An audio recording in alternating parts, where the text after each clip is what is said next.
할렐루야. 오늘 수요 저녁 기도에 비도 오는 날에 이 예배 자리에 나오신 여러분을 진심으로 축복합니다. 이 시간 우리를 찾아오신 하나님의 말씀에 은혜 받는 우리 모두가 되길 간절히 소망합니다. 저는 자녀들이 아직 어리다 보니 집에서 웃을 일이 가끔 있습니다. 또 우연찮게 배우는 것도 있습니다. 며칠 전에 아내가 둘째를 데리고 출근을 하게 되었습니다. 제 아내가 이제 다녀오겠습니다 하고 인사를 드리고 나가면서, 그러자 저희 어머니가 그래 수고해 라고 이렇게 얘기했는데, 리온이가 할머니도 오늘 수고해 라고 이렇게 얘기하더라고요. 그래서 온 가족이 웃었던 일이 있습니다. 그래서 수고해라고 말하면 안 되고 다녀오겠습니다라고 해야 된다고 가르치려고 하는 찰나에 아직 어리다 보니 할머니를 따라한 건데, 중요한 것은 그 마음, 그 사랑, 관심이 아닌가, 그것을 배우는 것이 아닌가라는 생각이, 그것이 본질이 아닌가라는 생각이 들었습니다.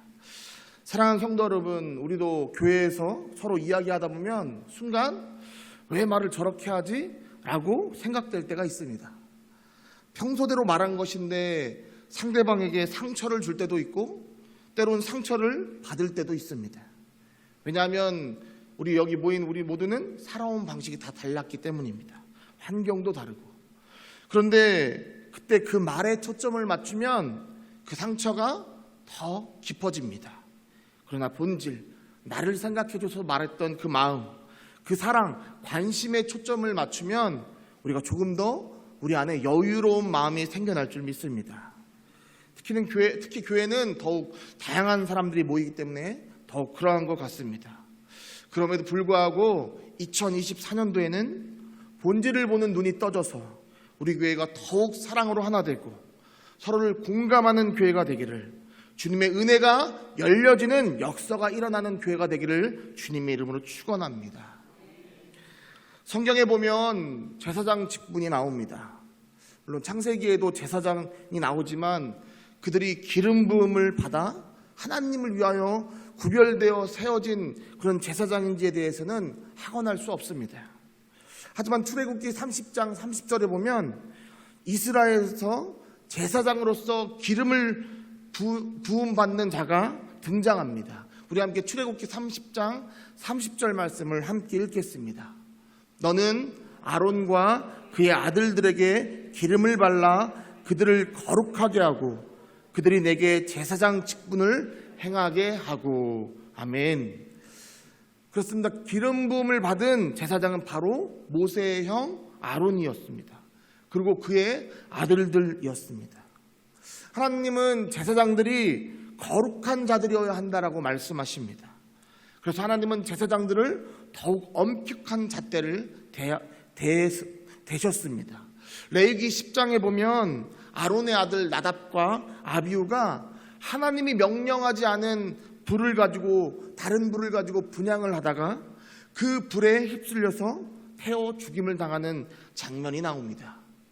사람이 살다 보면 실수도 할 수 있지라고 생각할 수 있지만 하나님은 굉장히 엄격한 잣대로 그들을 대하셨습니다. 왜냐하면 제사장이라는 이 직분이 거룩하고도 또 중요한 직분이기 때문입니다. 제사장은 라틴어로 폰티펙스라고 하는데 이는 뜻이 다리를 놓는 사람들이라는 의미입니다. 우리가 예수님을 대제사장이라고 말하는 이유도 그렇습니다. 예수님이야말로 십자가의 그 거룩한 사건으로 인해서 하나님을 향하여 길을 여신 분이시기 때문입니다. 하나님과 인간의 다리를 놓아주신 분이시기 때문입니다. 그래서 예수님이 돌아가실 때 어떠한 일이 벌어집니까? 바로 지성소의 휘장이 위에서부터 아래로 찢어지는 사건이 벌어집니다. 그리고 이를 통해서 우리는 누구나 믿는 자는 하나님 나라에, 하나님 앞에 설 수 있게 되었습니다. 과거 예전에는 이 기름 부음 받은 대제사장만이 하나님 앞에 나아갔지만 이제는 거룩한 보혈로 말미암아 우리 또한 하나님 앞에 설 수 있는 자가 된 것입니다. 그래서 베드로는 우리에게 이렇게 말합니다. 우리 베드로전서 2장 5절 말씀을 함께 읽겠습니다. 너희도 산돌같이 신령한 집으로 세워지고 예수 그리스도로 말미암아 하나님이 기쁘게 받으실 신령한 제사를 드릴 거룩한 제사장이 될지니라. 우리 베드로전서 2장 9절 말씀도 함께 읽겠습니다. 그러나 너희는 택하신 족속이요 왕같은 제사장들이요 거룩한 나라요 그의 소유가 된 백성이니 이는 너희를 어두운 데서 불러내어 그의 기이한 빛에 들어가게 하시니에 아름다운 덕을 선포하게 하려 하심이라. 아멘.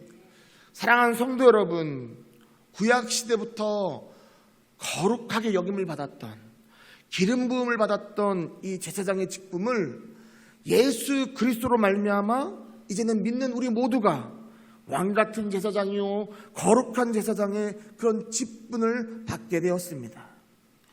구약시대에는 대제사장을 통해서 하나님 앞에 갈 수 있었지만 이제는 예수 그리스도로 말미암아 우리 스스로가 하나님 앞에 설 수 있는 하나님의 자녀, 하나님의 백성이 된 것입니다. 그러니 이것이 얼마나 감사한 일입니까? 이것은 우리에게 엄청난 삶의 변화를 가져다 준 것입니다. 성경에 보면 바로 이런 엄청난 변화를 간절함으로 쟁취하는 인물들이 등장합니다. 그중 한 명이 바로 오늘 본문에 등장하는 바디메오입니다. 우리 다 같이 본문 46절 말씀을 함께 읽겠습니다. 그들이 여리고에 이르렀더니 예수께서 제자들과 허다한 무리와 함께 여리고에서 나가실 때 디메오의 아들인 맹인 거지 바디메오가 길가에 앉았다가. 이 본문에는 바디메오의 삶을 보여주는 단어들이 나옵니다. 먼저는 그가 살던 장소였던 여리고입니다. 우리가 흔히 여리고 하면 여호수아와 이스라엘 백성들이 처음 가나안 땅을 정복할 때 그 점령했던 성 여리고성이 떠오를 것입니다. 그때도 이 여리고성은 사람들이 살기 좋았던 함락하기 어려웠던 성으로 등장합니다. 신약시대 여리고는 구약시대 여리고 성보다 2km 정도 더 떨어져 있지만 여전히 그곳은 사람들이 살기 좋은 지역으로서 헤롯 대왕의 겨울 왕궁이 있던 곳이기도 합니다.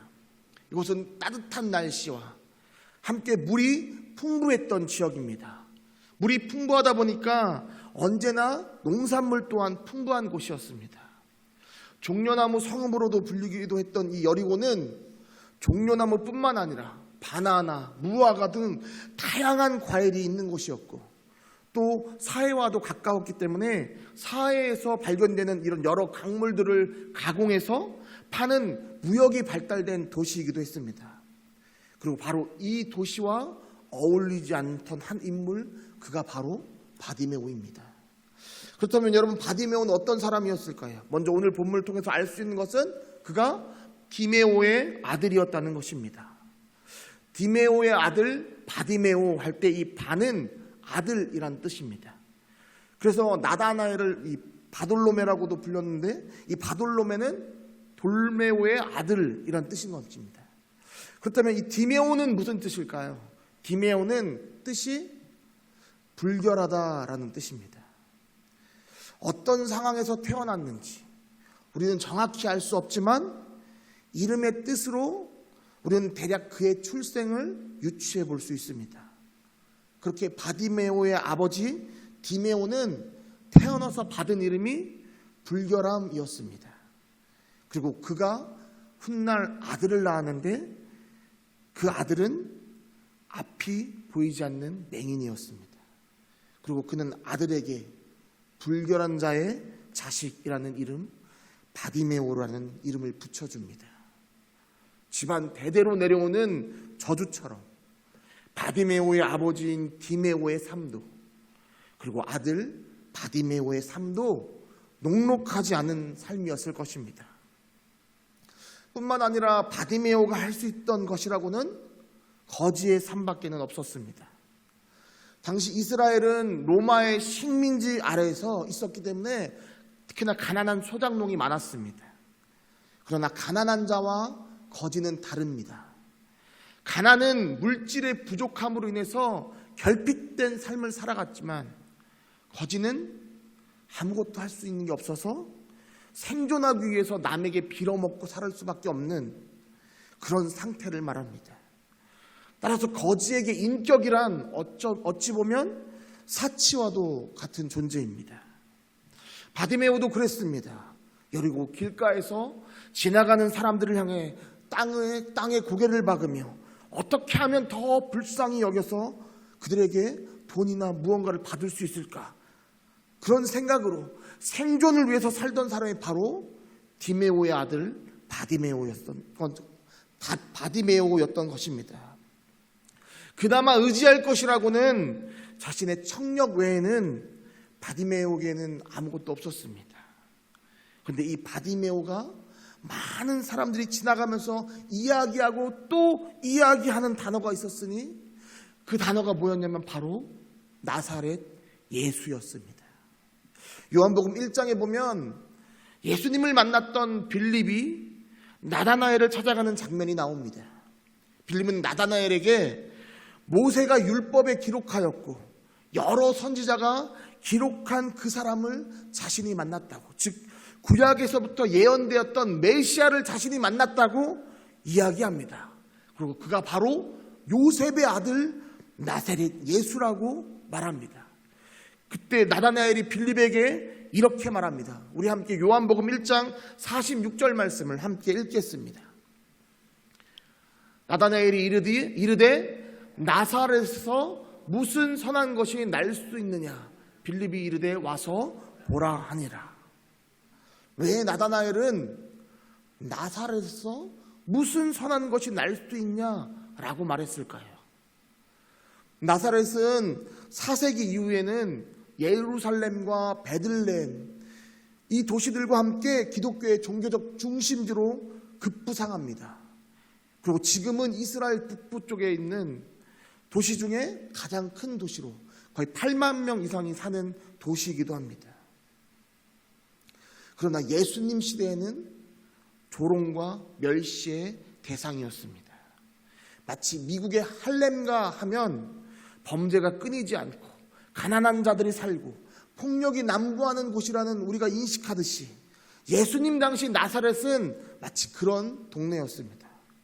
그래서 빌립이 나사렛 예수라는 말을 했을 때 나다나엘은 무슨 나사렛에서 선한 것이 날 수 있겠느냐라고 말했던 것이고, 뿐만 아니라 구약의 율법, 이 구약 성경을 보면 메시아가 베들레헴에서 태어난다라고 예언했기 때문에 더욱 그렇게 반응했던 것입니다.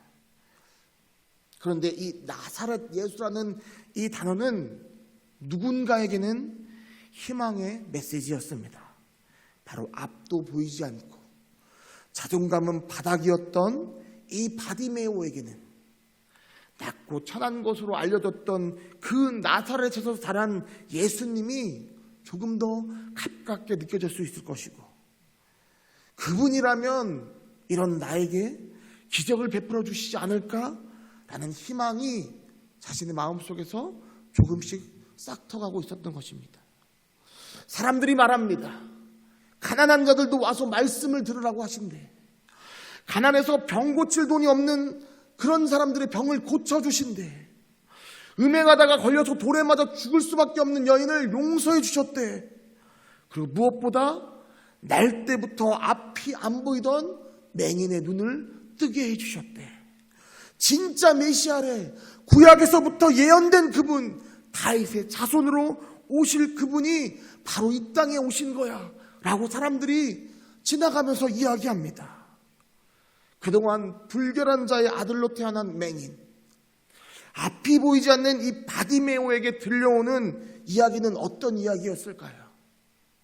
성경에 나오진 않지만 아마도 수많은 사람들에게 콩 심되 콩 나고 팥 심되 팥 난 거다라는 이야기를 정말 수도 없이 들었을 것입니다. 저주받은 집안, 손가락질 당해도 마땅한 집안, 그리고 그 집안이 정말 저주받은 집안이라는 것을 확증해주는 증거가 바로 자신, 앞이 보이지 않는 바디메오. 그의 자존감은 바닥을 칠 수밖에 없었고, 그렇게 억눌리고 또 억눌렸던 삶을 살던 이 바디메오에게 삶의 희망이요 빛인 나사렛 예수가 복음을 통해서 귀에 들려줘서 그 안에서 싹을 틔우고 있었습니다. 그렇습니다. 우리 주님은 갈망하는 자를, 갈급하는 자를 그냥 지나치시는 분이 아니십니다. 그는 우리의 형편을 아시는 분이시고 우리에게 만족을 주시는 줄 믿습니다. 우리 다 같이 시편 107편 9절 말씀을 함께 읽겠습니다. 그가 사모하는 영혼에게 만족을 주시며 줄인 영혼에게 좋은 것으로 채워주심이로다. 아멘. 사랑하는 성도 여러분, 우리 안에 이런 갈급함이 있기를 주님의 이름으로 축원합니다. 이 갈급함으로 주님 앞에 나아가는, 주님 앞에 나아가서 주님 앞에 간절히 부르짖는 저와 여러분이 되기를 간절히 축원합니다. 예수 믿는 사람들이 쓰지 말아야 할 단어 중에 하나가 원래라고 합니다. 저 사람은 원래 그래. 나는 원래 그래. 사랑하는 성도 여러분, 원래 그런 사람은 없습니다. 하나님은 우리를 지으실 때 대충 지으시지 않으셨습니다. 창세기에 보면 하나님이 우리를 지으실 때 그 모습을 기록해 놓으십니다. 우리 창세기 1장 26절 말씀, 27절 말씀을 함께 읽겠습니다. 하나님이 이르시되 우리의 형상을 따라 우리의 모양대로 우리가 사람을 만들고 그들로 바다의 물고기와 하늘의 새와 가축과 온 땅과 땅에 기는 모든 것을 다스리게 하자 하시고, 하나님이 자기 형상 곧 하나님의 형상대로 사람을 창조하시되 남자와 여자를 창조하시고. 아멘. 여러분, 이 말씀이 믿어지십니까? 우리가 어떻게 지음받았는지 믿어지십니까? 바로 저와 여러분은 하나님의 형상대로 지음받은 존재들입니다. 하나님을 표현하는 많은 단어들이 있습니다. 주는 완전하신 분, 위대하신 분, 왕 중의 왕이시오, 모든 것을 창조하신 분, 능치 못함이 없으신 분, 알파와 오메가 되시며 시작과 나중 되시는 분, 심판자가 되시며 우리를 구원하시는 분, 우리의 아빠, 아버지가 되시는 분, 바로 그분이 우리를 창조하신 줄 믿습니다. 뿐만 아닙니다. 그분은 우리를 콕 집어서 지명하여 우리를 부르신 분이십니다. 우리 이사야 43장 1절 말씀을 보겠습니다. 야곱아, 너를 창조하신 여호와께서 지금 말씀하시느니라. 이스라엘아, 너를 지으신 이가 말씀하시느니라. 너는 두려워하지 말라. 내가 너를 구속하였고 내가 너를 지명하여 불렀나니 너는 내 것이라. 아멘. 내가 너를 지명하여 불렀나니 너는 내 것이라. 내 것이라. 너의 하나님이라. 내가 너를 보배롭고 존귀하게 여기노라. 너를 사랑하는 내 여호와라. 우리 다 함께 찬양하겠습니다. 나의 안에 거하라. 나는 내 하나님이니 모든 환난 가운데 너를 지키는 자라. 두려워하지 말라. 내가 널 도와주리니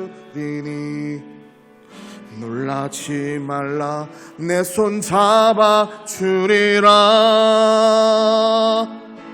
내가 너를 지명하여 불렀나니 너는 내 것이라. 내 것이라. 너의 하나님이라. 내가 너를 보배롭고 존귀하게 여기노라. 너를 사랑하는 내 여호와라. 아멘. 사랑하는 성도 여러분, 여러분 삶 속에서 정말 예수님만이 희망이십니까? 정말 예수님만이 희망이십니까? 바디메오에게는 오직 나사렛 예수님만이 희망이었습니다.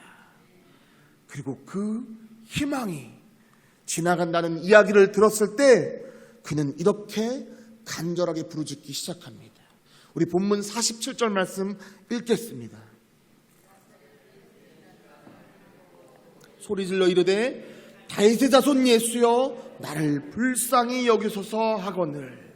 아멘.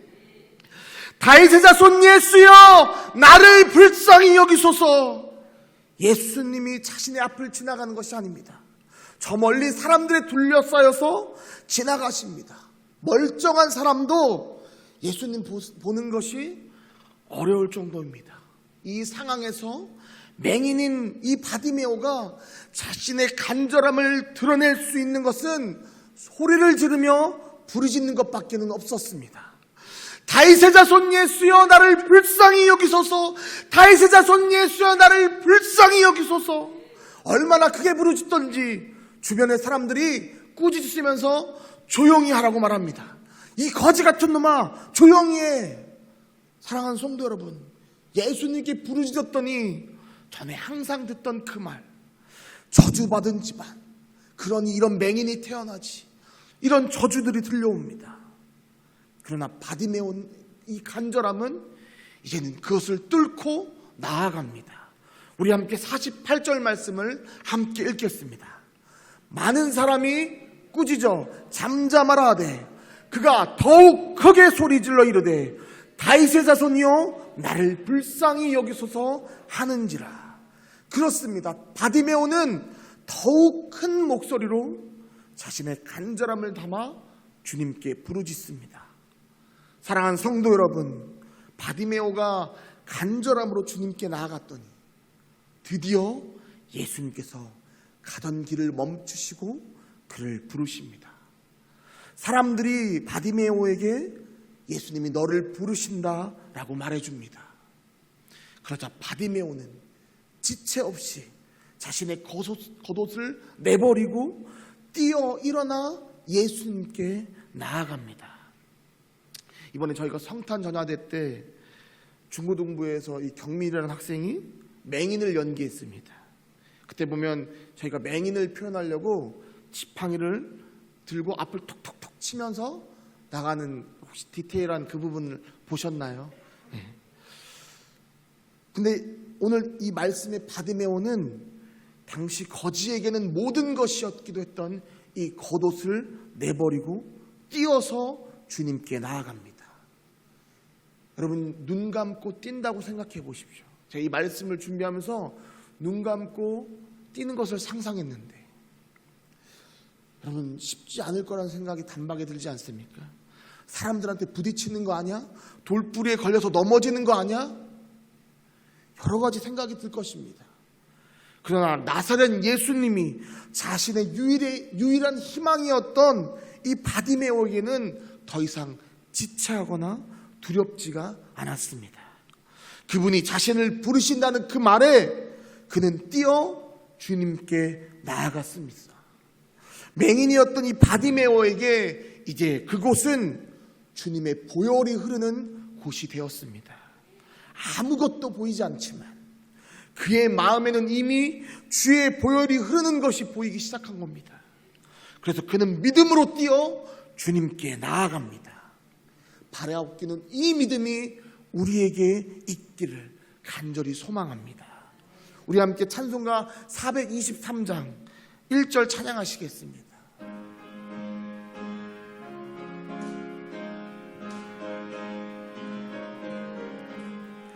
먹보다도 더 검은 채로 묻은 마음이 있는 보다 더 이게 깨끗하게 씻겼네. 주의 보혈 흐르는데 믿고 뛰어나가 주의 은혜 내가 입어 깨끗하게 되었네. 아멘. 계속해서 예수님이 바디메오에게 물으십니다. 내가 무엇을 하여 주기를 원하느냐?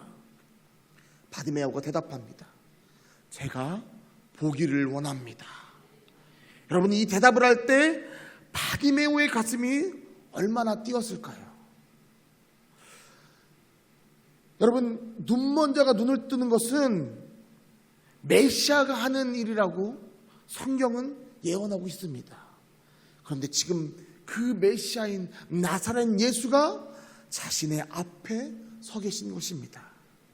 그때 예수님께서 그런 바디메오에게 이렇게 대답해 주십니다. 가라, 내 믿음이 너를 구원하였느니라. 아멘.